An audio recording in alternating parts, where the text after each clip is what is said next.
Metram-pialana tsy ho Premier ministre intsony Dr Coly Roger sy ny gouvernement tarina.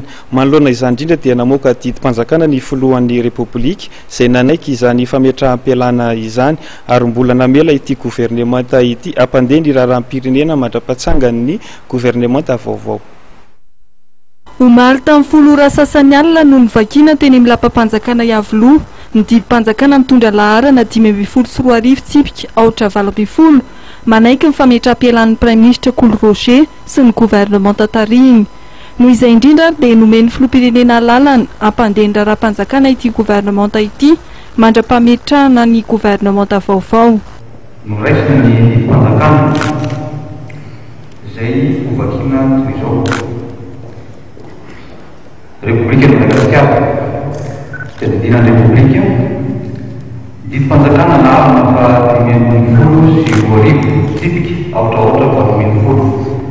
Anekena ny fametram-pialana avy amin'ny gouvernement ary maniraka azy amin'ny asany mandra-pasanganana gouvernement vaovao.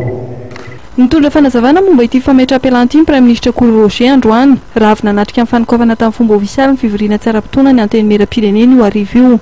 Ho azy dia noho ny fitsonjovana ny tombontsoa ambony firenena no antony nametrahany-fialana ary nanamafy ny tenany fa tsy nisy akory ny teritery tamin'ny fanapakevitra ny raisiny iny. Za tsy niterena, za tsy mba hisy olona afaka anatery fa rehefa za mahita fa hoe amin'ny lalana mahitsy dia miditra, raha mbola tsy lalana mahitsy miditra zay ny ahy. Ary matoa ny ala dia noho ny fijereko ny intérêt national zany intérêt-ny firenena satria tsy tsara ny fandritro loatra eo sao dia mitondra zavatra hafa sao dia mamoafady zavatra hafa. Andrasana izany ny fametrahana ny gouvernement vaovao izay nambaran'ireo mpanorotsaina ny fiadidinan'ny Repoblika fa tsy ho ela dia ho fantatra.